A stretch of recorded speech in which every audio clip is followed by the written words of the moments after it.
الحمدللہ رب العالمین والصلاة والسلام علی سید الانبیاء والمرسلین اما بعد فاعوذ باللہ من الشیطان الرجیم بسم اللہ الرحمن الرحیم۔ آگے میلاد النبی صلی اللہ علیہ وسلم پر مبارک دینے کا بیان ہے یہ۔ وقال اللہ تعالیٰ فبشرنا بغلام حلیم، اور ہم نے انہیں سمجھدار بیٹے کی بشارت دی۔ وقال اللہ تعالیٰ، اور ہمارے فرشتے جو خوشخبری کے ہمراہ حضرت ابراہیم کے پاس آئے، وامرأتہ قائمۃ فضحکت، تو اس کی بیوی کھڑی ہوئی تھی، وہ ہنس پڑی، ہم نے اسے اسحاق اور اسحاق کے بعد یعقوب کی خوشخبری دی۔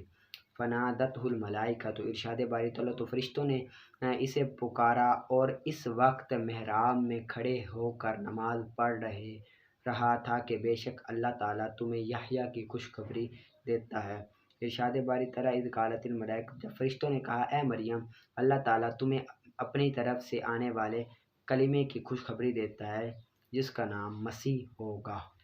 یہ حضرت زکریا علیہ السلام کو دیکھ کر اللہ تعالیٰ نے حضرت مریم علیہ السلام کو جب دیکھا نا کہ آپ کو گرمیوں کے پھل سردیوں میں آتے تھے، سردیوں کے پھل گرمیوں میں آتے تھے، تو آپ نے نا وہاں کھڑے ہو کر نماز پڑھ کر دعا مانگی، تو اس دعا کی برکت سے رب تعالیٰ نے آپ کو بیٹا عطا فرمایا۔ تو یہ خوشخبری ہے۔ تو دیکھو یہ بھی نبی علیہ السلام ہیں، ان کا میلاد رب تعالیٰ نے جب ان کو خوشخبری سنائی تو انہوں نے خوشی کی، تو ہم بھی اپنے نبی پر یہ آیتیں دلیلیں ہیں میلاد کی، ٹھیک ہے۔ اور آیات اس باب میں نا کثیر معلوم ہے، اور بہرحال حدیث بہت سی ہیں اور وہ مشہور ہیں صحیح طور پر، صحیح حدیث کے ساتھ۔ اور آگے پھر حضرت ابو ابراہیم ایک قول کے مطابق، اور ابو محمد ایک قول کے مطابق، اور ابو معاویہ عبداللہ بن ابی اوفی رضی اللہ عنہ بیان کرتے ہیں کہ نبی کریم صلی اللہ علیہ وآلہ وسلم نے سیدہ خدیجہ رضی اللہ تعالیٰ عنہ کو جنت میں موتیوں سے بنے ہوئے ایک گھر کی بشارت دی۔ جنت میں موتیوں سے، قصب کہتے ہیں موتیوں سے بنے ہوئے گھر کی بشارت دی، لا صغب فیہ، جس میں کوئی شور شراب نہیں ہوگا، ٹھیک ہے، متفقن علیہ۔ الخصب کہتے ہیں سے مراد نہ اسے کھوکھلا موتی، مراد نہ رسے کھوکھلا موتی، یعنی کہ بس صغب چیخو پکار، نصب کہتے ہیں پریشانی، ٹھیک ہے، یہ تھوڑی انہوں نے بیان کر دی۔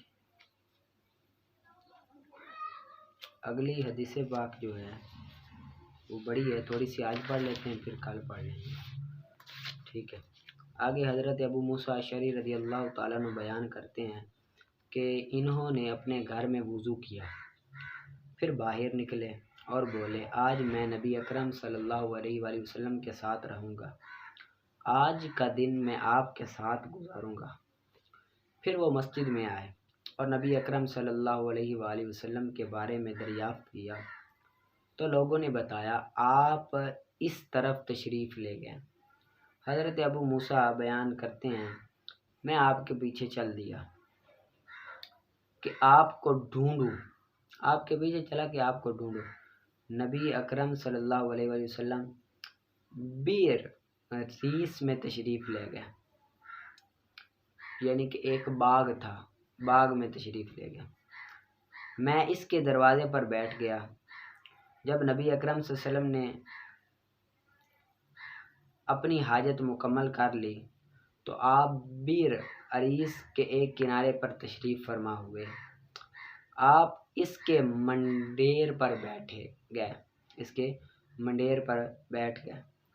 آپ نے اپنی پنڈلیوں سے کپڑا ہٹا لیا، اپنی پنڈلیوں سے کپڑا ہٹا لیا اور اپنے پاؤں کنویں میں لٹکا لیے اپنے پاؤں۔ میں نے آپ کو سلام کیا، پھر میں واپس آ گیا۔ پھر میں دروازے کے پاس بیٹھ گیا اور سوچا میں نبی اکرم صلی اللہ علیہ وآلہ وسلم کے دربان کے فرائض سر انجام دوں گا۔ پھر حضرت ابو بکر آ گئے رضی اللہ تعالیٰ عنہ، انہوں نے دروازہ کھٹکایا، میں نے دریافت کیا کون ہے؟ انہوں نے جواب دیا ابو بکر۔ میں نے کہا آپ یہیں ٹھہرے۔ پھر کہتے ہیں میں گیا اور میں نے عرض کی یا رسول اللہ ابو بکر اندر آنے کی اجازت مانگ رہے ہیں۔ نبی اکرم صلی اللہ علیہ وسلم نے فرمایا اسے اجازت دو اور اسے جنت کی خوشخبری دو، اسے جنت کی خوشخبری دو۔ میں واپس آیا اور میں نے حضرت ابوبکر رضی اللہ تعالیٰ عنہ سے کہا آپ اندر آ جائیے، نبی اکرم صلی اللہ علیہ وسلم آپ کو جنت کی خوشخبری دے رہے ہیں، جنت کی خوشخبری دے رہے ہیں۔ ٹھیک ہے، اس کو آپ نے یاد کر لینا اتنی تک۔ آگے آپ نکالیں ولا یسجدوا للسہو فی الاساہی، اور اصح ترین قول کے مطابق سجدہ سہو نہ کرے اگر آخری قاعدے کرنے کے بعد کھڑا ہوا ہو، اگر آخری قاعدہ کرنے کے بعد پھر کھڑا ہوا ہو تو لوٹے اور سلام کرے تشہد کے اعادے کے بغیر، تشہد کے اعادے کے بغیر سلام کرے۔ اور اگر سجدہ کر لیے زائد رکعت کا تو باطل تو نہیں ہوگا اس کا فرض، اور ملائے اس کی طرف دوسری رکعت تاکہ ہو جائے زائد اس کے لیے نفل، تاکہ زائد اس کے لیے کیا ہو جائے، نفل ہو جائے۔ ٹھیک ہے، اگر کھڑا ہو گیا ہے آخری قاعدہ کر کے تو وہ واپس لوٹا تشہد نہ کرے۔ اگر اس نے سجدہ کر لیا ہے وہ 5ویں رکعت کا، یا 2 رکعتیں پڑھنی تھی، تیسری رکعت کا سجدہ کر لیا ہے تو پھر کیا کرے، وہ سجدہ سہو کرے اور ایک ساتھ ملائے بھی صحیح نماز کو۔ اور اگر سجدہ سہو کرے 2 نفل رکعتوں میں، 2 نفل رکعتوں میں، اور اگر سجدہ سہو کیا 2 نفل رکعتوں میں تو نہ ملائے دوسری کو اس کے آخر کی طرف، مستحب ہے۔ اگر کسی نے 2 رکعت نفل کے آخر میں سجدہ سہو کیا تو یہ مستحب ہے کہ اس پر مزید 2 رکعتوں کی بنا نہ کرے 2 رکعتوں کی۔ فَإِن بنا، اگر بنا کر لی تو مختار مذہب کے مطابق سجدہ سہو کا کیا کرے، اعادہ کرے۔ اس لیے سجدہ سہو واجب ہو رہا ہے کہ نماز کے آخر میں ہوتا ہے، سجدہ سہو نماز کے آخر ہوتا ہے، اور پہلا سجدہ سہو درمیان میں آنے کی وجہ سے باطل ہو گیا، اسی وجہ سے درمیان میں نہ کرے، وہ آخر میں کرے۔ اگر 2 رکعتوں کے بعد اگر ملا لی ہے اس نے کوئی رکعت تو، اور اگر سلام پھیر دے، جس شخص پر سجدہ سہو واجب تھا اس نے سلام پھیر دیا، پس اقتدا کی اس کے ساتھ اس کے علاوہ نے تو صحیح ہے اقتدا اگر سجدہ سہو کیا تو، ورنہ نہیں صحیح۔ یعنی کہ اگر امام تھا، امام نے سجدہ سہو کیا، پھر آگے پیچھے جا کے مقتدی مل رہا ہے اس کے ساتھ، تو اب مقتدی بعد میں سجدہ سہو کرے گا تو ٹھیک ہے اقتدا، ورنہ نہیں ٹھیک ہے۔ ٹھیک ہے، یہ یاد کر لینا ہے آپ نے۔ آگے آپ نکالیں ہدایت النحو کا۔ وَإِنْ كَانَ الْفِعْلَانِ مِنْ أَفْعَالِ الْقُلُوبِ يَجِبُ إِظْهَارُ الْمَفْعُولِ لِلْفِعْلِ الْأَوَّلِ، اور اگر ہو 2 مفعول افعال قلوب میں سے تو واجب ہے پہلے فعل کے مفعول کو ظاہر کرنا واجب ہے، جس طرح کہ حاسبنی منطقاً وحسبت زیداً منطلقاً۔ اب حاسبنی کا پہلا مفعول یہ ہو گیا منطلقاً، وحسبت زیداً منطلقاً کا یہ منطلقاً پہلا مفعول۔ ٹھیک ہے، پہلے مفعول کو ظاہر کرنا واجب ہے۔ اذ لا يجوز حذف المفعول، یہ عبارت سوال مقدر کا جواب ہے۔ سائل سوال کرتا ہے آپ محذوف مان لیتے، مفعول کو محذوف مان لیتے، تو انہوں نے جواب دیا کیونکہ نہیں ہے جائز افعال قلوب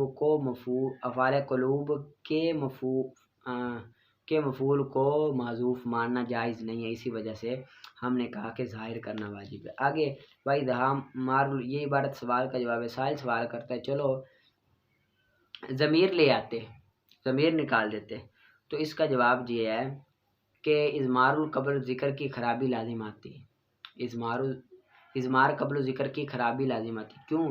کیونکہ مفعول کی ضمیر نکالیں اور آپ کو پتہ ہے کہ یہ اضمار قبل ذکر لفظاً اور رتبتاً فی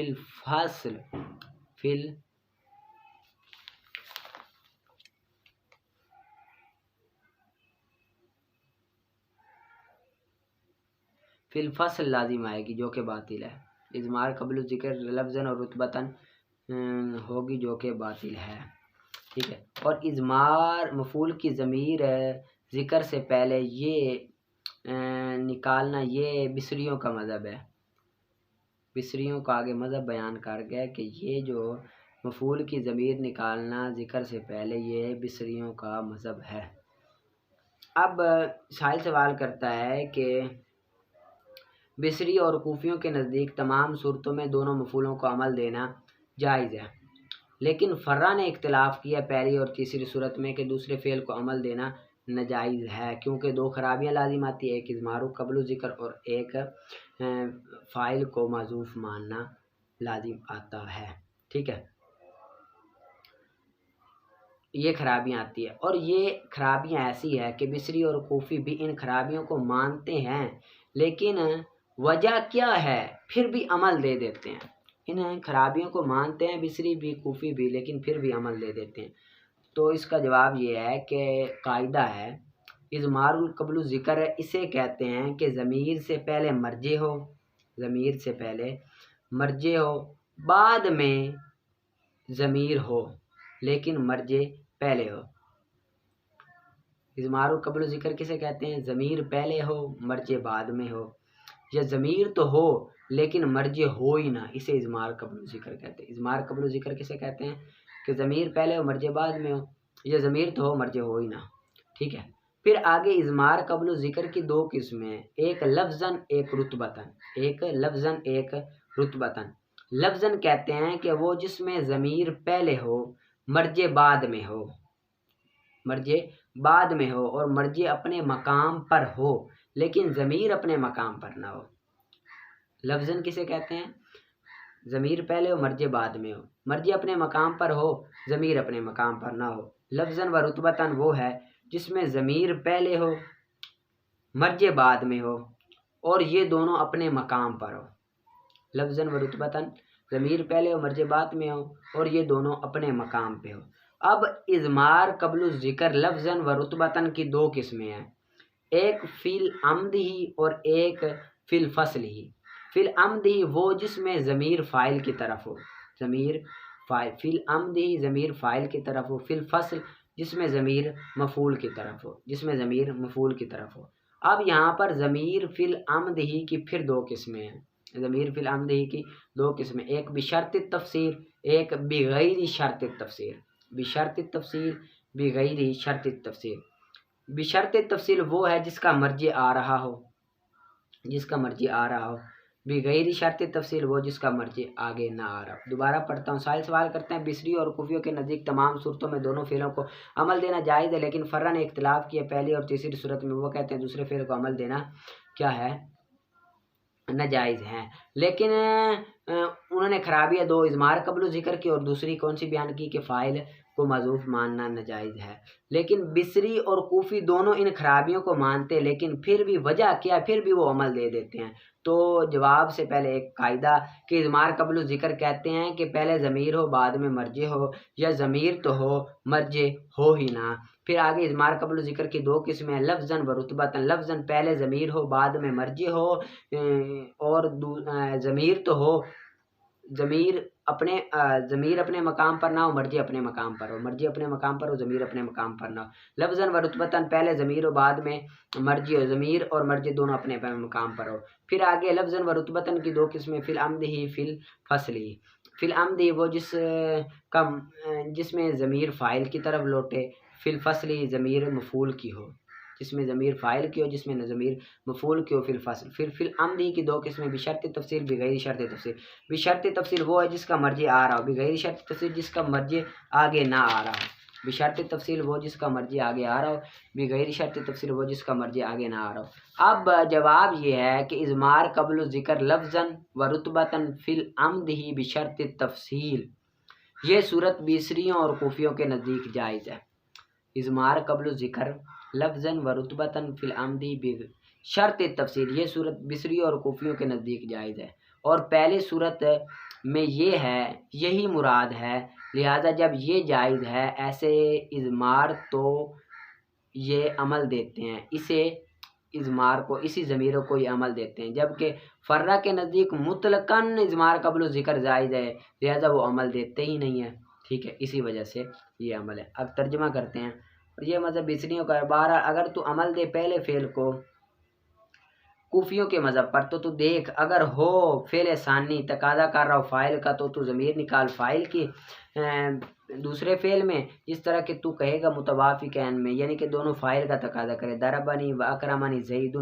اب ہم کیا کریں گے، فعل ثانی کو عمل کریں گے اور تقاضا کر رہا ہے فاعل کا تو ضمیر نکالیں گے فعل ثانی میں، ٹھیک ہے، پہلے فعل کو عمل دیں گے، ثانی میں ضمیر۔ ضربہ نی فعل ہے، زیدن اس کا فاعل ہے، اکرم فعل ہے، ہوا ضمیر اس کا فاعل ہے، اور ضربنی و اکرمانی زیدانی و ضربنی و اکرمونی زیدن ادھر ہم نکالیں گے۔ اور خالفین میں یعنی کہ ایک فاعل چاہے دوسرا مفعول چاہے، اب پہلا چاہ رہا ہے مفعول دوسرا فاعل چاہ رہا ہے، پہلے کی ضمیر دے دیں گے، پہلا تو مفعول کا تقاضا کر رہا ہے، یہ مفعول اس میں ظاہر بن جائے گا، دوسرے میں ضمیر نکال دیں گے، ضربت و اکرمنی زیدن ضربت و اکرمانی زیدین ضربت و اکرمونی زیدین۔ اور اگر ہو فعل ثانی تقاضا کر رہا مفعول کا اور نہ ہو دو مفعول افعال قلوب میں سے تو جائزین میں دو وجہ، ایک تو مفعول کو حذف کرنا اور دوسرا ضمیر نکالنا، ٹھیک ہے، حذف کرنا بھی جائز ہے اور ضمیر نکالنا بھی کیا ہے، جائز ہے، ٹھیک ہے۔ اور ثانی یہ مختار ہے ملفوظ کا مراد کے مطابق ہونے وجہ سے، تاکہ ملفوظ مطابق ہو جائے مراد کے، یعنی کہ ضمیر نکالنا یہ زیادہ بہتر ہے۔ اور بہرحال حذف جس طرح کہ تو کہے گا متوافقین میں ضربت و اکرمت زیدن دونوں مفعول چاہ رہے ہیں، ضربت و اکرمت زیدین ضربت و اکرمت زیدین، ٹھیک ہے۔ اب ضمیر نکالیں گے یہاں پر دوسرے فعل میں، اکرمت میں یہاں پر ضمیر نکالیں گے مفعول کی، اور متخالفین میں یعنی کہ پہلا فاعل چاہے دوسرا مفعول چاہے، ضربنی میں فاعل زید کو دے دیں اور اکرمت میں مفعول نکال دیں گے یہاں پر جو اس کا مفعول بن جائے گا، ضربنی و اکرمت زیدن ضربنی و اکرمت زیدان ضربنی و اکرمت زیدون، ٹھیک ہے۔